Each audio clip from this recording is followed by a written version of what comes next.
we're programmed by evolution to be careful around new things because they could pose a danger to us. And so as we see something repeatedly without noticing bad consequences, we're led to believe it's safe.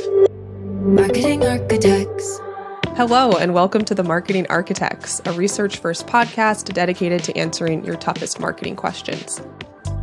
I'm Elena Jasper. I'm on the marketing team here at Marketing Architects, and I'm joined by my co-hosts, Angela Voss, the CEO of Marketing Architects, and Rob DeMars, the Chief Product Architect of Misfits and Machines. Hello. Hi, Elena. Hi, Rob.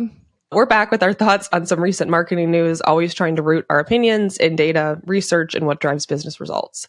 This is going to be a fun one. We're going to share some marketing research that we think will blow your mind. And Rob and I all agreed to bring 2 pieces of marketing research each that we find surprising. So I'm going to go ahead and kick us off with the law of buyer moderation. This piece of research comes from the Ehrenberg-Bass Institute. And what this law means is that over time, the average purchase frequency of a brand's customers tends to decrease rather than increase, which really challenges the traditional marketing notion that once you hook a customer, they'll buy more from you as time goes on, and you just need to keep engaging them with loyalty programs or personalized marketing and retargeting. But if you imagine you've got a new customer and they're excited about your brand, they'll probably make several purchases in the first initial few months. But according to the law of buyer moderation, over the years, they're more likely to reduce the frequency of purchasing your product than become a more frequent buyer. And here's why this matters. It means that businesses need to continuously attract new customers and not just rely on existing ones to increase their purchasing rate. It shifts the focus from purely retention efforts to a balanced strategy that also emphasizes acquisition and maintaining broad appeal. It's a bit of a wake-up call for brands that are focused heavily on loyalty programs with the hope of changing buyer behavior significantly. Instead, it's important to maintain visibility, your relevance, and accessibility for customers to drive growth. So I chose that as my first one because I don't know if you'd agree with this, but I think that law, the law behind focusing on acquisition more than retention, is maybe one of the most controversial things that's come out of Ehrenberg-Bass. So I wanted to kick it off with that one. I know this one makes me sad because it's so true. If you think about like brands that you love that also you've not been loyal to, I'm like, why do I do that? Like, I'm in marketing. I should be more loyal to the brands I love. But I think we're creatures of habit in that we fall victim to system one thinking all the time, right? And just grab and go or whatever the situation might be. We like new, we like change. So yeah, that's why it makes me sad. Do you think it used to be true? We're in a society now of such great abundance where we have so many choices and so many new shiny objects that kind of get in the way of brand loyalty. And back in the 70s or 80s, when there were fewer options, was it maybe more true then than it is now? I would think so. Just having less choice, right? Would, in theory, create more loyalty. But I think this is why, was it Pritchard, Elena, that talked about the most important part of marketing is market? Like finding new markets is so important, or new to expand into, grow into.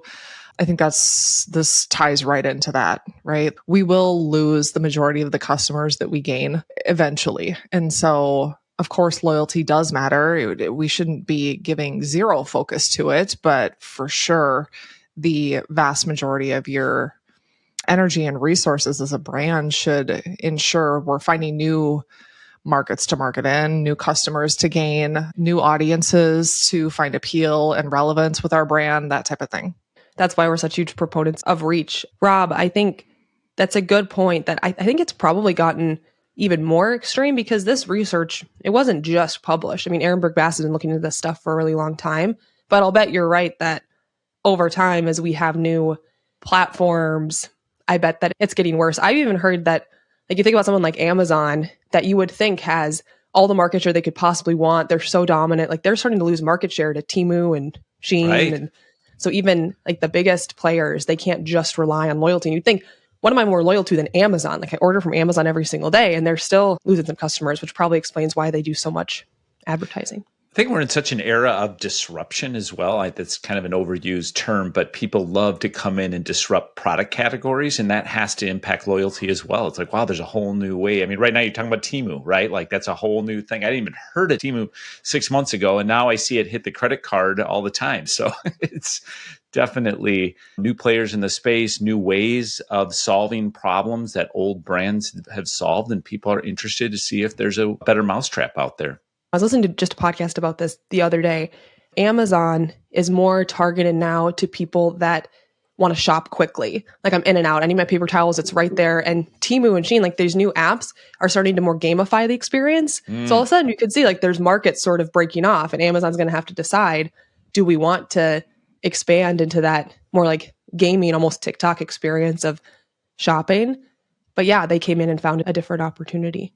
I went my first one into the decoy effect, which, by the way, I have to give a shout out to the Decision Lab. They have just great summaries on marketing principles like this, marketing effectiveness. And so just a shout out to them on their summaries of the decoy effect. My second one was also on the Decision Lab. So what is the decoy effect? The decoy effect describes how, when we're choosing between two alternatives, the addition of a third, less attractive option, which is the decoy, can influence our perceptions of the original first two choices.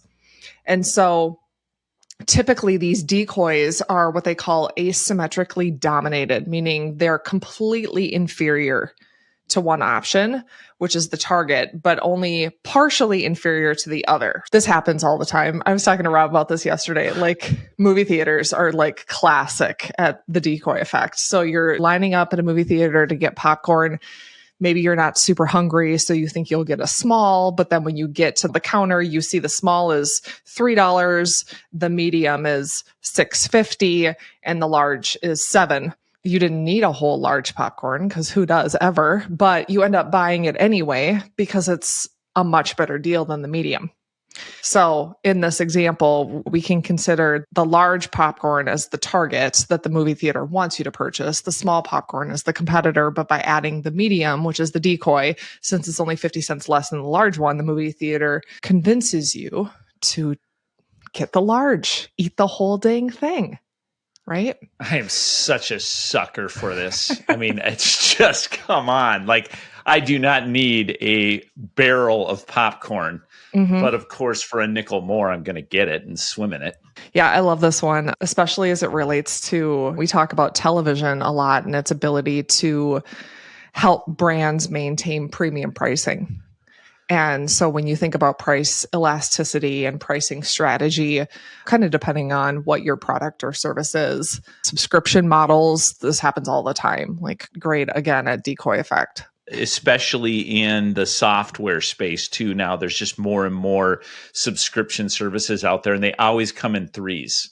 You know, it's like, here's the free or 99 cent, here's the super awesome, and then here's enterprise or whatever. So yeah, they're definitely going. And then they had the list of features like, well, why wouldn't I just for a little more go for the better one? So I've heard about this law before, but I'm ashamed to say how little I notice it. And I'm like, oh my gosh, it must be happening to me constantly. But I don't really realize it. It reminds me a little bit of Cialdini principles, where there's a fine line between using marketing for good and then also like it's a little bit, I don't know. It just feels a little bit like, oh, you're tricking me. You're trying to get me to think. But it's also just good positioning. It's just helping you see that you needed the large popcorn. Like you were going to have to share it. Yeah. I mean, the drive-through is using it all the time, right? You're going through McDonald's and they've got the super size and this and this. It's like, oh yeah, it's everywhere. I know you go to the drive-thru a lot, Elena. I go through the Starbucks drive-thru way more than I'm going to admit. That's a great one, though. The Vente, right? Like, I don't even know that. That's the big Vente. one, right? Like the Vente. It's like, okay, I can't pronounce the damn name, so just give me the one on the right. But yeah, I mean, there's got to be a decoy, Rob, on Mr. Car Wash that gets you to the unlimited. Rob does unlimited car washes, and Mr. Car Wash is probably losing money on you. Mr. Car Wash is one of the greatest brands on the planet. And yes, I mean, you can get their unlimited car wash versus if you pay it individually, you're like, this is ridiculous. Of course, I'm going to belly up to the subscription for that. They're amazing. Sponsor us, Mr. Car Wash.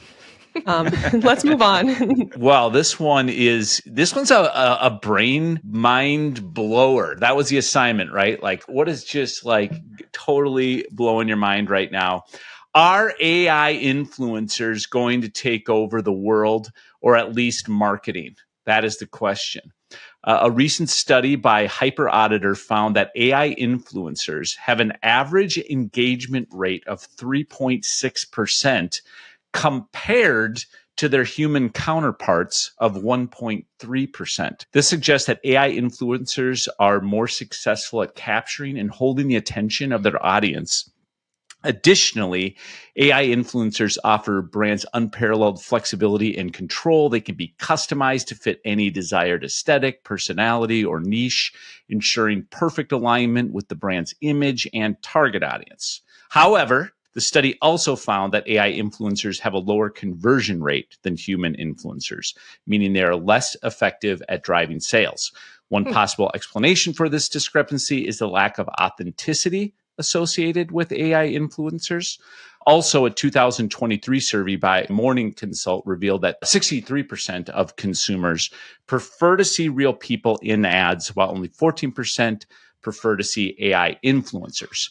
My question there, though, is just simply, as we continue to find greater adoption with AI, will that consumer perception change? So I thought this was an interesting one. What do you guys think? Do you recall in this study, did they state, like, was that a personalized AI influencer, that you have someone different than I do, or what they're sharing to drive that engagement is personalized, or is that kind of a one-to-one human versus one version? Because that would be super interesting. It's a great question. They did not distinguish between the two. However, that is one of the benefits people are touting about creating a customized influence. I think that's just so bleeding edge right now that it probably didn't make it into the study. I'm not necessarily that surprised by that. I almost wonder if, like, someday maybe AI influencers and normal influencers will just, like, a brand might have both. It's almost like sales and brand. Maybe you have certain AI influencers to promote products or on certain platforms, or just for churning out like different types of content. And then you still have real influencers, because you're right, for that like human relationship. It seems like maybe a longer term, maybe people, they want to buy from a human, or even use a human that has a brand outside of your own. And like, it seems like there'll be a case for both. But judging by how well AI has done with content, and I'm not super surprised that it's figuring out how to be a persuasive influencer. Yeah, I would imagine that the conversion decline or loss over a real person, like, they're going to figure that out. Like, it's just early. Well, and we are also just crossing the uncanny valley of these AI influencers being indistinguishable from humans. So this is almost going to be a moot point at some point. I mean, right now they're more like avatars, but there will come a point where we can challenge each other practically now with some of the video that's coming out right now, where you're not going to even be able to tell the difference. Let's move on. I have my second piece of research, and this is one that I'm particularly passionate about. It's about how share of voice correlates to share of market. I'm pulling this from a Marketing Week article. It's titled 3 Marketing Experts on How to Achieve Effective Share of Voice, and it's written by Michaela Jefferson. Those experts are Ubiquity's Priya Patel, System 1's Orlando Wood, and Boots' Helen Jeremiah. According to Wood, while share of voice is a traditional metric used to measure the extent of your brand's visibility compared to your competitors when advertising, its real impact is significantly influenced by the quality of advertising. So Wood shares data from System 1 that proves creatively effective advertisements, which resonate emotionally with viewers, can amplify the effectiveness of high share of voice, leading to greater market share gains. This article also highlights Nielsen's research, which supports the concept that a significant difference between a brand's share of voice and its market share is predictive of future growth. To be specific, a 10 percentage point increase in share of voice is likely to result in a 0.5% increase in market share. The article also acknowledges the challenges digital brings to calculating share of voice, because different media platforms and varying reporting standards tend to complicate things. But I love that research. I think it's so interesting that you can measure your advertising weight, the impressions you have compared to your competitors, and that's going to directly correlate to how much market share you have. If that doesn't prove that advertising works and is worth it, I don't know what does. And then I love that this builds on that by saying also, if you have, creatively effective quality ads, it makes sense. That's only going to help improve your share of voice and your market share. But I love that one. I think this one is a great testament to the lack of marketing effectiveness, just knowledge and insight that's out there. In my experience, there are very few marketers that know about this. We'll bring it up to clients and prospects, and it's a huge thing. When we think about how do we get marketers to really understand what are the biggest levers for growth versus optimization and short-term ROI, like this is a huge one to bring up, right? Like just eye on the prize. We're trying to grow market share. That's ultimately what we're trying to do. And how do we get there? Obviously, it makes sense that you would grow it through share of voice, but having sort of a formula behind it to be that guiding principle, super, super important. Did they talk about specific channels having greater influence of share of voice in the research? In this article, they point out the challenges of the addition of channels like digital. It used to be a lot easier to measure share of voice when you're only having to calculate impressions from traditional media. I'd imagine that's because a traditional media impression is a lot different than a digital impression and like how much somebody sees your brand, understands it. But this wasn't not in this article, but I do remember reading research that supports channels like TV, radio, out of home, that they have a better... Have a disproportional ability to influence share of voice. And it makes sense because those channels tend to be more memorable. They're higher reach. But digital definitely can too. It's just a bit harder to measure that impact. I love that you did that one because you like perfectly teed me up for my second, which is the mere exposure effect, which describes our tendency as consumers to develop preferences for things merely because we're familiar with them. So I was curious, like, where did this come from? How did it all start? So the earliest scientific recordings of the mere exposure effect came from the work of a German psychologist at the end of the 19th century who wrote of the quote unquote glow of warmth felt in the presence of something that's familiar. And the effect was more thoroughly investigated by an American social psychologist. His name was Robert Zajonc. In 1968, he tested how subjects responded to made-up words and Chinese characters. Subjects chose the characters a different number of times and were then tested on their attitudes towards them. I think we might have studied this at one point in one of the prior podcasts, but he found that subjects who were shown these words the most also responded most favorably to them. And there's really two main reasons why we experience this mirror exposure effect. Number one, it reduces uncertainty. We're less uncertain about something when we're familiar with it, of course, and we're programmed by evolution to be careful around new things because they could pose a danger to us. And so as we see something repeatedly without noticing bad consequences, we're led to believe it's safe. So it's just more familiar. And then it makes understanding and interpreting easier in what's known as perpetual influency. We are better able to understand and interpret things that we've already seen before.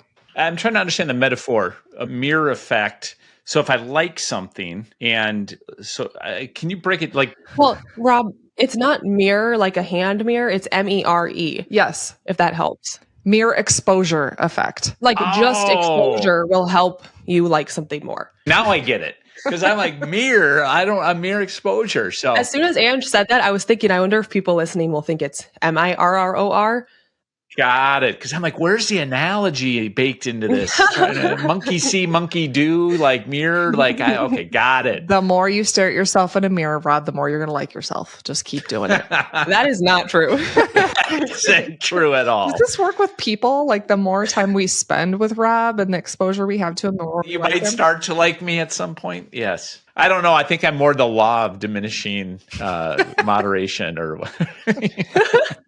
diminishing moderation. I love that one. I remember reading about like the study at the University of Michigan they did with the newspaper. I don't know if that was like the same study, if it was at the University of Michigan, but that stands out in my head. I feel like it was inspired by this work.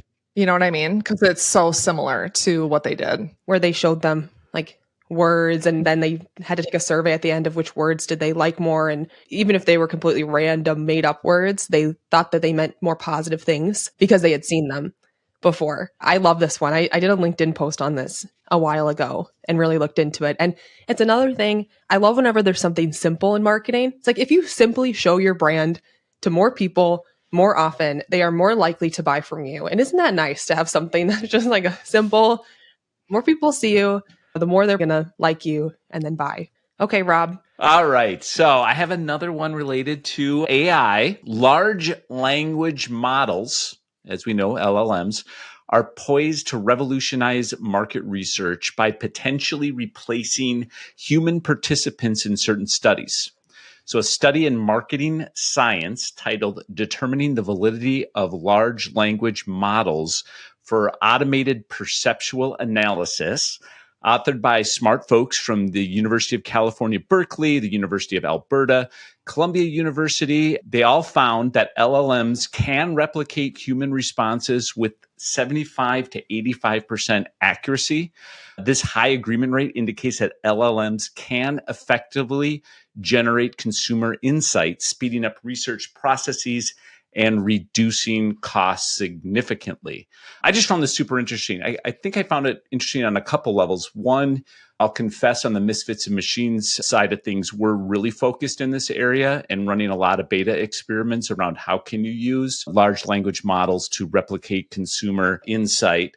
And so that was super interesting. And I'm also interested in the 75 to 85%, I actually think is a little bit of, what do you call that? Sandbagging in some ways, because I think we're finding as these things just continually, rapidly get smarter and smarter, that number actually felt a little bit low to me, but I also recognize this is the first peer-reviewed study to come out of this, and that takes time. But I think in a couple months from now, it's actually can provide more insight by being able to aggregate so much data from so many different sources. It's starting to feel like I've heard this more and more, and obviously those on the podcast here know kind of what we're doing internally, but starting to feel like if you're not leaning into LLMs for consumer insight, it's starting to feel like you're behind versus we were early innovators in this area. The real positive from this is that this is going to help more marketers conduct more research and hopefully create better marketing campaigns. I mean, I know that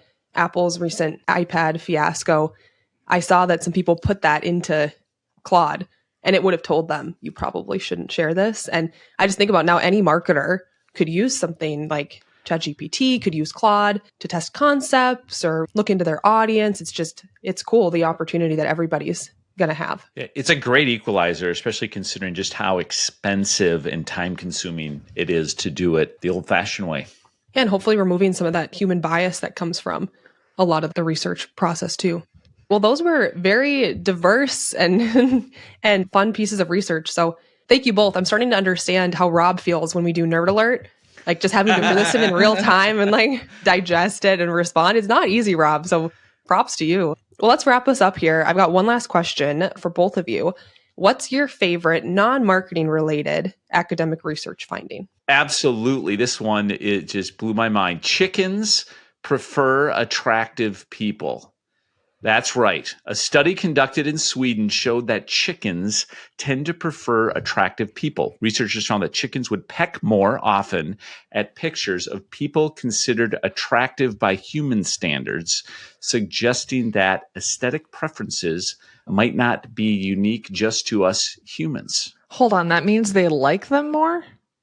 Like they're pecking at them? Like what? Yes, that's what they were saying. I guess if they peck at them, they must like them more. They did correlate pecking with preference. With preference. Okay. Yes. So that could be a flaw of the study. That could mean they hate them more. I'll go next. Any doodlers? Either of you a doodler? Oh yeah. Yeah.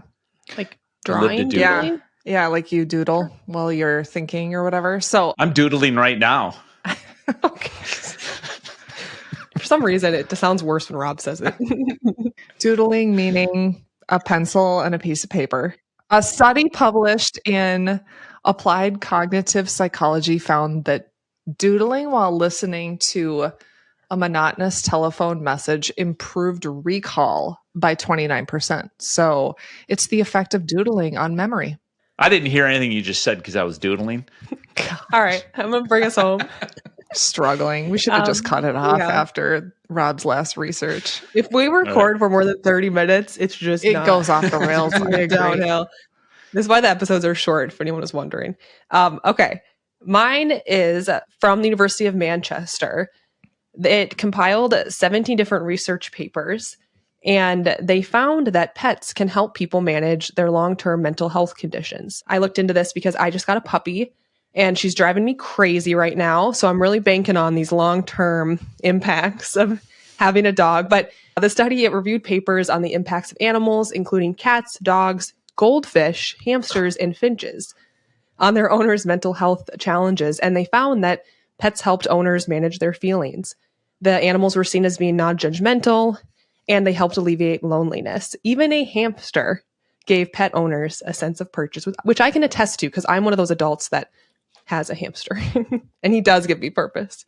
I mean, I would have unquestionably agreed with like cat, dog, hamster, even potential goldfish. Really? I can see it, you know, I can find a pet rock kind of soothing, you know, just having a little buddy. Yeah. Talk to them. My support group. For advice. Yeah. That's it for this episode of The Marketing Architects. We'd like to thank Ayana Klafhockey for producing the show and Taylor De Los Reyes for editing. You can connect with us on LinkedIn, and if you find the show valuable, please leave us a rating and review. And if you'd like to hear more from us, subscribe to our weekly email newsletter. It's built for marketers seeking research-first analysis of the latest trends. You can go to marketingarchitects.com/newsletter to subscribe. Now go forth and build great marketing. That was so nice. It was. All right. Very, very cordial. I'm trying to be nice. I'm always nice to you, but I'm trying to be nice to Rob. I'm trying to be nicer. Oh, yeah. Just really nice. putting in the effort. I know. Marketing Architects.